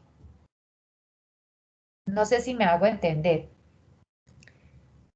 Pero sí, aunque pues lo que no entiendo, o de pronto vamos a ver más adelante, es entonces si eso, entonces, ¿qué hace? O sea, trata como de regular esas emociones, o antes va a ser una hormona como negativa, o qué no, función tiene. aquí no hay nada que valoremos como negativo o malo, no, son resultados biológicos ante circunstancias. Realmente yo lo diría pues negativo o malo, no, sino que pues usted biológicamente está diseñado para que si está en riesgo y usted siente miedo, siente angustia, siente temor, ¿sí? Siente pavor, usted este eje lo va a activar. O sea, independientemente de cómo sea, pero si le dio miedo, le dio ansiedad, le dio temor, o sea, le causa sufrimiento, porque eso causa sufrimiento a largo y mediano plazo, entonces este eje se activa. Las consecuencias de la activación del eje son muchas: hipertensión, hiperglucemia, cambios en la piel, afectaciones del eje gonadotropo, o sea, son demasiadas. O sea, nada más ayer me estaba contactando una mamá de Bogotá que tiene un niño con una alergia alimentaria severa y con una esofagitis eosinofílica severa, y pues el niño es pequeño y al parecer los que están también de hospital son los papás, porque la señora tiene 45 kilogramos de peso, ha perdido cabello, bueno, en fin, en un proceso de estrés crónico, y el niño tiene un equipo médico que se encarga de todo lo biológico del niño, pero se les olvidó que es que el estrés y la angustia que tienen los papás, esto es una amenaza. O sea, ellos tienen amenazados que tienen amenazada su cría, que su cría es como la prolongación de la especie. O sea, estemos hablando es como desde el punto de vista biológico. Ellos tienen amenazada la cría y tienen amenazada la prolongación de la especie. De todas maneras, biológicamente y por el amor que le tienen al niño, etcétera, etcétera, de todas maneras, esto se activa, este eje se activa, y ellos permanentemente están bajo la angustia de que al niño le va a pasar algo. Entonces la señora me contactaba ayer y yo decía, no, pues la señora está mal, necesita también un manejo interdisciplinario o transdisciplinario, porque si no, pues no va a estar en una situación apropiada biológicamente y mentalmente para poder atender y seguir cuidando al niño. Entonces, o sea, las consecuencias del exceso de nuestros ejes, y sobre todo este eje a nivel corporal, tienen un costo. El costo de la adaptación para tratar de volver al nivel normal es muy alto. Es un costo muy alto, energéticamente es alto. Entonces, pues por eso es importante entender bien cómo funcionan estos ejes. De hecho, lo que sigue es, por ejemplo, este. Acá estamos hablando del síndrome de Cushing. Nosotros vamos a ver que el síndrome de Cushing pues se produce por exceso de cortisol. Hay mucho cortisol en el cuerpo y ese exceso de cortisol, entonces vamos a ver más adelante que ese exceso de cortisol es porque tengo un problema en la adenohipófisis porque estoy produciendo mucha ACTH o porque de pronto en la glándula suprarrenal tengo un adenoma que me hace producir mucho cortisol. Cualquiera de los dos casos vas a tener el mismo resultado. Vas a tener ¿qué? Pérdida del cabello, presentación de cataratas, en los procesos de cortisol en exceso van a llevar a largo plazo a procesos, es contradictorio, pero luego lo vamos a entender, llevan a largo plazo a procesos proinflamatorios. Cuando estoy hablando de cortisol de forma crónica, entonces termina también procesos de neuroinflamación, entonces terminan las personas con depresión, con insomnio, pues con problemas del estado de ánimo. Fuera de eso también tienen problemas con el tejido adiposo, presentan una obesidad centrípeta, con adelgazamiento pues de las extremidades, porque mientras aquí hay una redistribución de la grasa que no se sabe por qué es aquí y en la nuca, es la redistribución principal de esa grasa, en las otras áreas hay una proteólisis porque pues se está tratando de buscar energía, entonces se van atrofiando los músculos y además se genera osteoporosis y osteopenia, sarcopenia, osteoporosis, osteoporosis o osteopenia, se genera también cambios o alteraciones menstruales, hay cambios en la piel, se genera fragilidad capilar, se generan estrías, hay hiperglicemia, también hay un exceso de producción de ácido clorhídrico con disminución de la barrera de protección mucosa a nivel gástrico, entonces puedes presentar úlceras, hay hipertensión, eh, también hay compromiso pues a nivel de la cara también, presentan también, o se les va redondeando la cara y van presentando de pronto acné, fuera pues de lo que les decía pues de esa fragilidad capilar. Entonces se generan muchos problemas, además de que también pueden haber retención de líquidos. Entonces fuera de eso, edemas. Entonces, todos esos problemas con respecto a aumento del cortisol. En este caso estoy hablando de un síndrome de Cushing pues clásico porque hay un aumento exagerado o del cortisol desde la glándula o porque hay mucha adrenocorticotropina. Pero nosotros si estamos en situaciones de estrés a largo plazo, constante, vamos a ir generando cambios a nivel corporal poco a poco, lo vamos sumando y vamos generando poco a poco cambios pues que nos van desequilibrando, así como estamos viendo pues acá en esta imagen del síndrome de Cushing. Listo. Bueno, hablemos también de la hormona del crecimiento. No se preocupen que luego que hagamos este repaso vemos sobre los adenomas, entonces retomamos otra vez lo que estamos hablando anteriormente de la presentación de un adenoma productor de ACTH en la hipófisis, que es como el principal caso que nos va como a llamar para esta sección. Los otros serían la presentación de adenomas, pero en la glándula suprarrenal. También hablamos entonces de la hormona del crecimiento. Sabemos que esa hormona del crecimiento, Santiago, dime. Profe, una pregunta que se me ocurrió de curiosidad de la ACTH. La oxitocina podría inhibir la ACTH, ¿cierto que sí, profe? Sí, señor. De hecho, Ok. generaría una inhibición sobre el eje de la adrenocorticotropina. Entonces, por eso, y mire que tiene lógica, la oxitocina genera esas situaciones de sensación de seguridad, de apego, ¿sí?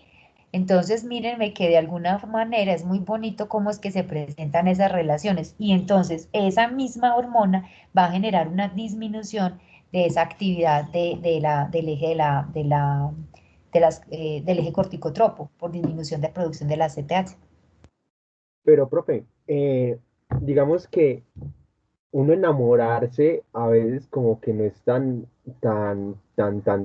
feliz, sino que, por ejemplo, cuando uno ve a alguien y le quiere hablar, ¿cierto? Ujú. Hablando en un caso normal, y uno siente el estrés, se pone nervioso, estresado, pero a la misma vez siente como ese gusto de que le hablar. Eso no sería como una ironía que se da ahí en la hormona, que a la misma vez que estás feliz, te sentís estresado, pero yo digo que si se siente estresado y la oxitocina está funcionando más, ¿cómo haría para responder en esa situación hormonal el cortisol, si lo inhibe? Pero es que Santiago, entre tanto tú estás pensando cómo le hablo a la muchacha, me le arrimo así, no me le arrimo así, si le digo así, mientras usted está en todo ese proceso de que está imaginándose cómo va a ser todo, todo, para ver cómo le habla a la muchacha, cómo le dice, será que si le digo esto me despacha de una vez y me manda para la, mejor dicho, me manda para la porra, mejor dicho, a la Patagonia quedó cerquita. Entonces usted en ese proceso que está todo eso, pensando todas esas situaciones y todo eso, y se imagina todos esos escenarios, en ese mero proceso usted activó su eje del cortisol. Diferente es cuando usted dice, no, esto fue así y me lancé. O sea, esto sale pues, esto sale como sea y me lancé y voy y le hablo. Y resulta y sucede que usted le habló a la muchacha y la muchacha a usted siempre le ha caído en gracia. Y dice, ve qué tan bacano que me está hablando Santiago. Y ya te empiezas a hablar y hablar y se te van desapareciendo todas las angustias anteriores al momento en el que estás hablando con ella. En el momento en el que estás ahí con ella, al frente, hablando, ahí sí te voy a decir, hay más oxitocina, hay vasopresina, hay dopamina, hay serotonina y hay menos cortisol. Ah, ya, muchísimas gracias, profe. Ujú.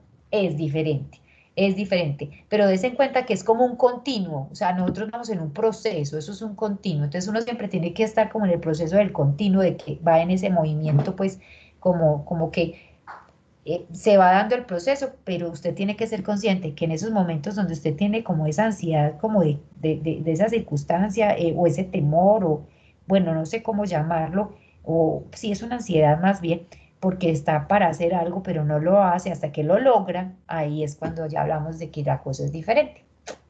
Listo. Recordemos, muchachos, hablamos de hormona del crecimiento. Entonces nosotros hablamos que esa hormona del crecimiento es estimulada por el factor liberador de la hormona del crecimiento, ¿cierto? ¿Cierto? Hormona liberadora de la hormona del crecimiento.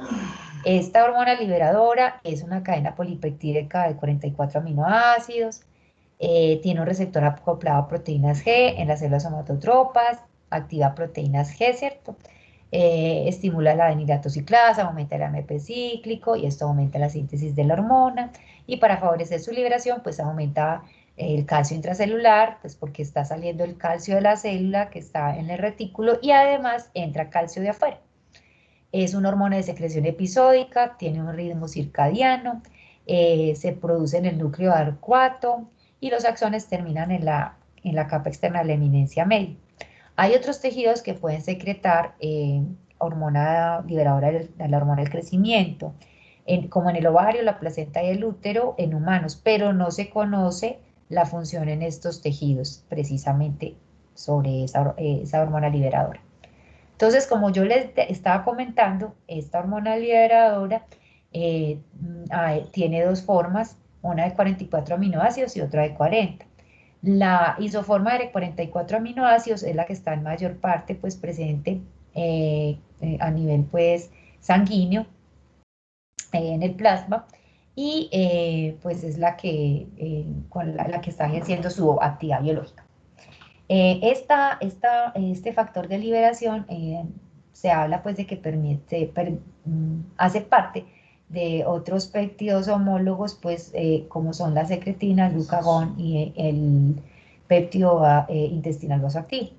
La vida media de este factor de liberación, muchachos, esta hormona liberadora trabaja entre 3 a 7 minutos y es trófica, o sea, nos estimula a las células somatotropas.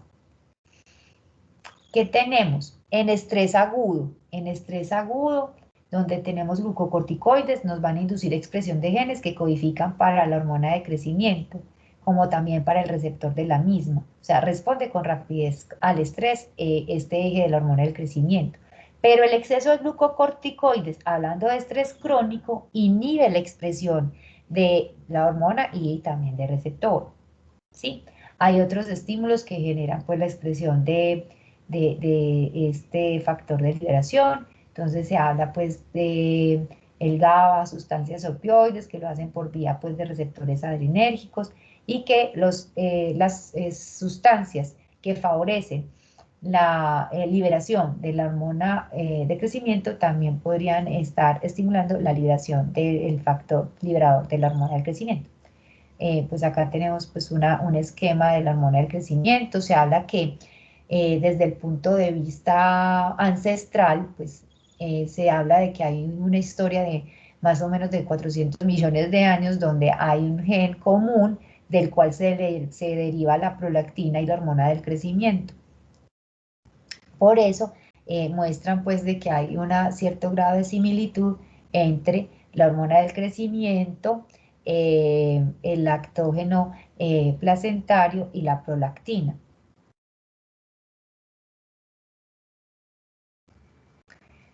También esta hormona del crecimiento pues tiene control por la somatostatina, que es el principal inhibidor de la síntesis de la hormona del crecimiento, y también inhibe en algo a la TSH. La somatostatina se produce en el núcleo periventricular, tiene liberación episódica, viene pues su origen está en el cromosoma 3, es un polipéptido de 14 aminoácidos cuando estamos hablando de la somatostatina que está en sistema nervioso central. Esa somatostatina en sistema nervioso central es de 14 aminoácidos. En tracto gastrointestinal tenemos que es de 28 aminoácidos. Entonces es importante aclarar que no solamente la producimos en el hipotálamo, sino que también se produce en el tracto gastrointestinal, en el páncreas. Han descrito pues que también se puede presentar en linfocitos, en el sistema endocrino difuso, en la placenta, la somatostatina. Y cuando se habla pues de los tejidos extraneurales, la actividad de la somatostatina también es inhibidor y tiene una acción paracrina. Entonces, por ejemplo, en el páncreas tenemos que la somatostatina tiene efectos inhibitorios y es de carácter paracrino con la insulina, con el glucagón, con la gastrina, y también pues en el tracto gastrointestinal con la pepsina. El receptor con el cual se une la somatostatina es el SSTR. Está en las células somatotropas, activa proteínas G, que son inhibidoras de la adenosintrasa, va a reducir la concentración de calcio, va a disminuir la respuesta de las células somatotropas al factor de liberación. Y si yo tengo expuestas las células somatotropas, tanto al factor de liberación como a la somatostatina, va a prevalecer el efecto inhibidor de la somatostatina. Además, hablamos de la grelina. Dijimos que la grelina es una hormona producida principalmente en el fundus gástrico, ¿sí? Aunque se puede dar a nivel, pues, en diferentes lugares, pues, del sistema gastrointestinal, ¿cierto? Pero principalmente en el fundus gástrico, ¿sí? También se ha descrito que en el núcleo del cuarto del hipotálamo se producen pequeñas cantidades de grelina. Esa grelina aumenta mucho la secreción de la hormona del crecimiento. Y además la grelina es orexigénica, es decir, se estimula el apetito. Esta grelina se une pues al receptor GPCR, receptor secretagogo 1A de la hormona de crecimiento. Y entonces a ese receptor se une ella y se describe pues que hay una función pues también de actividad secretagoga, y esto estamos hablando pues a nivel de la adenopófisis. Y a ese receptor no se une el factor liberador pues de la hormona del crecimiento, se une solamente la grelina. Como podemos ver, esa grelina está contribuyendo ¿a qué? Pues obviamente si es orexigénica, y aumenta la hormona del crecimiento, tiene actividad sobre la regulación de la masa corporal y el crecimiento lineal. Para que recuerden, cuando hablamos de esta grelina, dijimos un efecto directo sobre la adenopófisis. Ya sabemos que está ese receptor, pues, ese secretagogo a nivel de la adenopófisis, pero también la grelina a nivel hipotalámico inhibe a la somatostatina. Al inhibir la somatostatina, entonces no se da esta señalización sobre la hipófisis y por consiguiente la hormona del crecimiento se puede producir normalmente. Hasta ahí estamos bien. Chicos. ¿Sí o no? Sí, profe. Bueno, listo. Entonces ahí estamos mirando eso. Recuerden que además, pues estábamos viendo con esos controles que se presentan con respecto a la secreción de la hormona de crecimiento. Debemos tener en cuenta que la hormona del crecimiento se secreta principalmente durante las horas de sueño. Por eso las abuelitas tenían razón, lo mandaban a uno a dormir para que creciera. Era verdad. Durante la fase 3 y 4 de sueño, principalmente se estaría pues produciendo esta hormona del crecimiento. Y como les decía, bajo un estrés emocional o físico crónico, se genera una disminución en la producción de esta hormona del crecimiento. Y recuerden pues que la hormona del crecimiento no solamente es para el crecimiento lineal de los huesos, recuerde también participa en la reparación tisular y también en la parte de la regulación del metabolismo de los sustratos de energía a nivel corporal. Bueno chicos, entonces la idea es que nosotros terminemos de ver lo que faltaría del repaso de las otras hormonas pues de adenopófisis y como vamos viendo también algo pues de lo que pasaría en el exceso o en el defecto, vamos también como preparándonos para la revisión de los adenomas y de los casos clínicos, que también podemos ir combinando los casos con la explicación de los adenomas. Entonces estaríamos viendo eso mañana porque pues ya pasamos de tiempo, qué pena con ustedes. Faltan ya 3 minuticos y voy a tomar la lista aprovechando que ya vamos terminando antes de, y me disculpan. Y los voy a hacer quedar ahí más ratico. Bueno, aprovechando.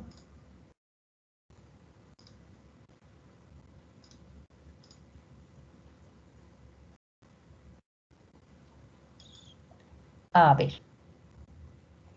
Rosa Isabela.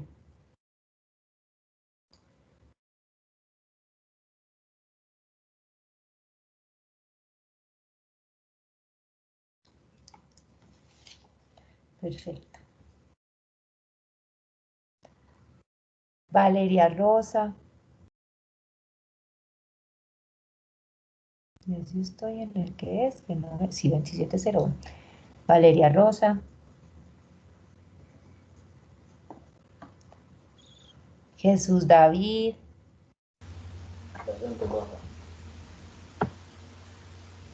Gracias. Zaira Sarir. Presente. Gracias, Zaira. Mariana Chávez. Presente, profe. Gracias, Mariana. Camila Díaz. Presente, profe. Gracias, Camila. Stephanie Sofía. Presente, profe. Gracias, Stephanie. Isabela. Presente. Gracias, Emanuel. Presente, profe. Gracias, Andrés Felipe. Ay, perdón, Silvia Patricia. Presente, profe. Gracias, Silvia. Andrés Felipe. Presente, profe. Gracias. Ángela María. Presente, profe. Gracias, Verónica. Presente. Gracias, Santiago. Presente, profe. Gracias. Darcy. Presente, profe. Gracias. Salomé. Presente, profe. Gracias, Salomé. Mariana, Mariana Campo, perdón. José María. Presente, profe.